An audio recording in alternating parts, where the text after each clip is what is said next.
கட்சி விட்டு கட்சி தாவுவதெல்லாம் அரத பழசான அரசியல். ஆனால் அதை இன்னும் கச்சிதமாக செய்து கொண்டிருக்கிறார்கள் கரைவேட்டிகள். அதிமுக ஆட்சிக்கு வந்தால் அக்கட்சி பக்கம் தாவுவதும், திமுக ஆட்சிக்கு வந்தால் எதிர்முகாமிலிருந்து ஆளுங்கட்சி பக்கம் தாவுவதும் என்பது வாடிக்கை. 2026 தேர்தல் இன்னும் 8 மாதங்களில் நெருங்கிக் கொண்டிருக்கும் வேளையில் கேட்கவா வேண்டும், இம்முறை அதிமுகவில் இருந்து திமுக பக்கம் போகவிருக்கும் பெரும்புள்ளிகள் யார் என்று அவர்களுடைய வலசை பாதையை நோட்டமிட்டோம். நம்பி வாங்க, சந்தோஷமா போங்க என்று ரஜினி முருகன் பாணியில் ஆஃபர்களை அள்ளி கொடுத்து அறிவாலயமும் அவர்களை வரவேற்க தயாராகி கொண்டிருக்கிறது. அது குறித்து தான் இந்த வீடியோவில் விரிவா பார்க்க போறோம். வாங்க வீடியோக்குள்ள போகலாம்.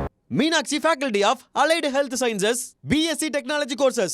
Apply now. குமுதம் நேயர்களுக்கு வணக்கம். நான் உங்கள் இளையராஜா. இது குமுதம் ரிப்போர்ட். திமுகவை பொறுத்தவரை தலைமையிலிருந்து வரக்கூடிய அறிவிப்புகளுக்கு ஏற்பவே பொதுவெளிகளில் நிகழ்ச்சிகளை நடத்தி வந்தார்கள். அதே சமயம் அதிமுகவில் ஜெயலலிதா உயிரோடு இருந்தவரை அவரை சந்தோஷப்படுத்துவதற்காகவே தினமும் ஏதாவது ஒரு காரணம் சொல்லி நிகழ்ச்சிகளை நடத்தி விமர்சையாக நடத்தி கொண்டிருப்பார்கள். அதே போல திமுகவில் பார்த்தோம் என்றால் விவிஐபிகள், நிர்வாகிகள், தொண்டர்களை கொஞ்சமும் கண்டுகொள்ள மாட்டார்கள். ஆனால் ஜெயலலிதா உயிரோடு இருக்கும் வரை அதிமுகவின் தொண்டர்களுக்கு அதனுடைய நிர்வாகிகள் படுஜோராக கவனிப்புகளை எல்லாம் செய்து வந்தார்கள். இதனால் அவர்களும் உற்சாகமாக ஓடி ஆடி வேலை செய்து கொண்டிருந்தார்கள். இப்பொழுது திமுகவும் இந்த அதிமுகவினுடைய இந்த சிஸ்டத்தையே விரும்புகிறது, அதையே அமல்படுத்தவும் ஆரம்பித்திருக்கிறது.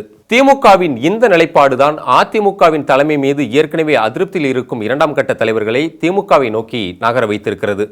அப்படி திமுகவிற்கு தாவும் அந்த தலைவர்களும் ஏற்கனவே அங்கிருக்கும் நிர்வாகிகளையும் தொண்டர்களையும் பலமாக விட்டமின் பாவால் கவனிப்பதால் அவர்களால் குறுகிய காலத்திலேயே மாவட்ட செயலாளர்கள், அமைச்சர்கள் என பதவிகளில் முன்னேற முடிகிறது. தற்போது இருக்கக்கூடிய திமுகவின் அரசிலேயே மந்திரி சபையை எடுத்துக்கொண்டால் பெரும்பாலானவர்கள் அதிமுகவை சேர்ந்தவர்கள் என்பது இதற்கு ஒரு உதாரணம். இது மட்டுமல்ல, தமிழகத்தில் திமுகவினருக்கு நிகராக தேர்தல் வேலைகளில் அனைத்து நுணுக்கங்களையும் கற்றுத் தேர்ந்தவர்கள் அதிமுகவினர்.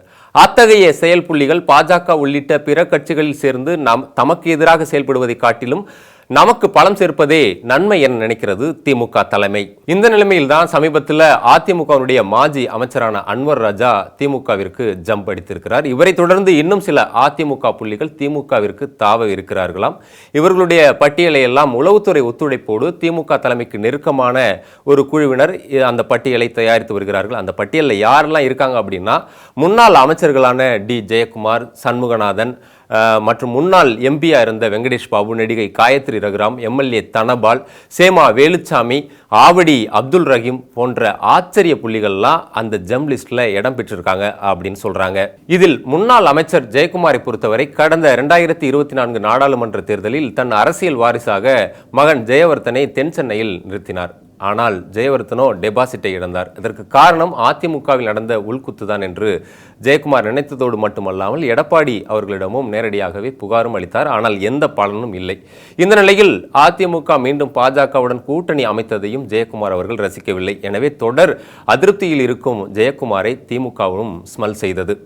அவர் கட்சித்தாவும் மனசஞ்சலத்தில் இருப்பதை புரிந்து கொண்ட திமுகவும் உடனடியாக நீங்கள் திமுக பக்கம் வந்தால் 2026 சட்டமன்ற தேர்தலில் ராயபுரம் தொகுதியில் உங்களுக்கு தான் சீட் என்ற ஆஃபருடன் அழைப்பை விடுக்க, ஆனால் ஜெயக்குமார் அவர்களோ தன் மகனின் அரசியல் எதிர்காலத்தை நினைத்து அந்த அழைப்பை நிராகரித்ததாகவும் சொல்லப்படுகிறது. ஆனால் அதே சமயம் மீண்டும் திமுக தலைமையிடமிருந்து அழைப்பு வந்ததும் மீண்டும் 2026 திமுக ஆட்சி வந்தால் தனக்கு அமைச்சர் பதவி வழங்க முடியுமா என்று தூது அனுப்பவும் திமுக தரப்பிலிருந்து எந்த ரெஸ்பான்ஸும் வரவில்லை என்றும் சொல்லப்படுகிறது. அவரை போலவே பாஜகவில் இருந்து அதிமுகவிற்கு தாவிய நடிகை காயத்ரி ரகுராமும் அதிருப்தியில் இருப்பதை திமுக தலைமை கண்டறிந்துள்ளது.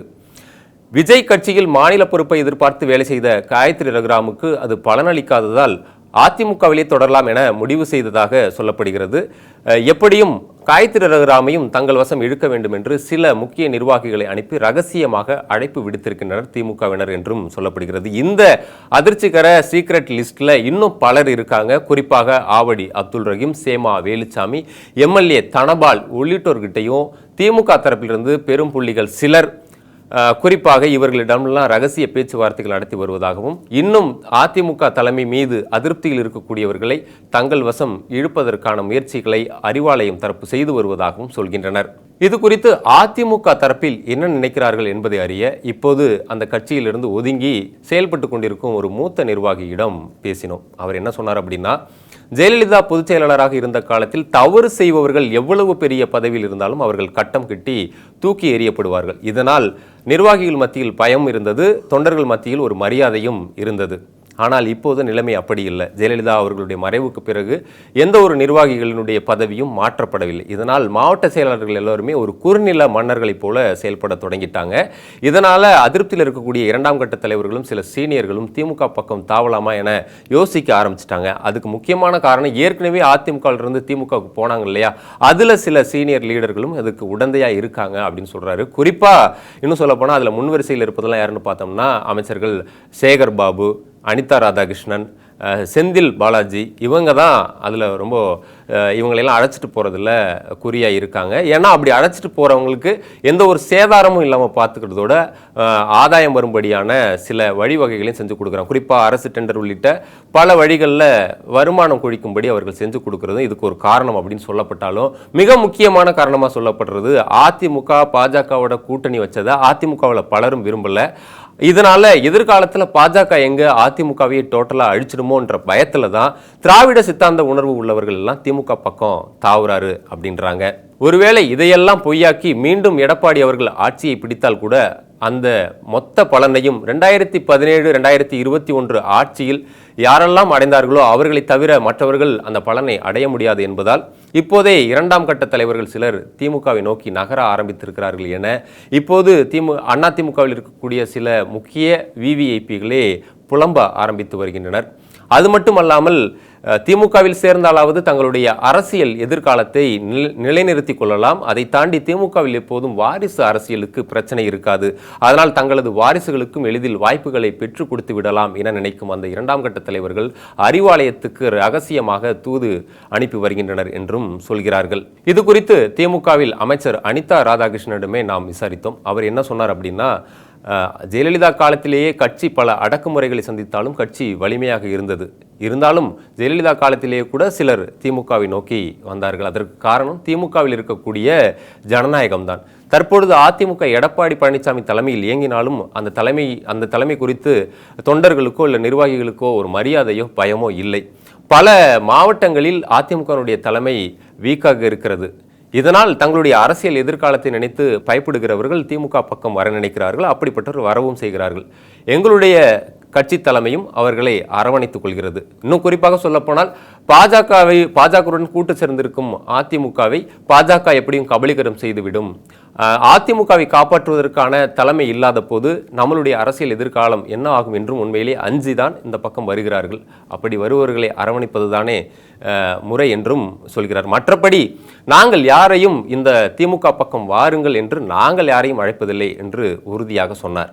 இது குறித்து முன்னாள் அமைச்சர் ஜெயக்குமாரிடம் நாம் பேசிய போது 1996 மற்றும் 2006 போன்ற காலகட்டங்களில் எப்போதெல்லாம் திமுக ஆட்சிக்கு வருகிறதோ அப்போதெல்லாம் அதிமுக பக்கம் இருக்கும் ஆட்களை எல்லாம் திமுக தன் பக்கம் எடுத்துக்கொள்கிறது.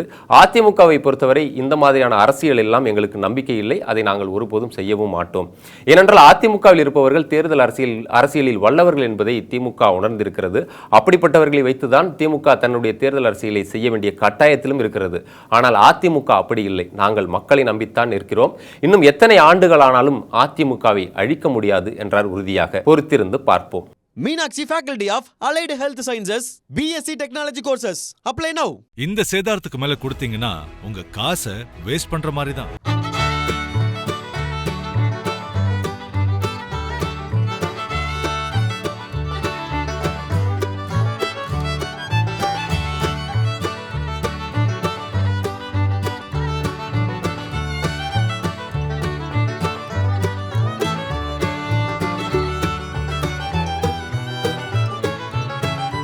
லலிதால வாங்குங்க, நிறைய பணம் சேவ் பண்ணுவீங்க.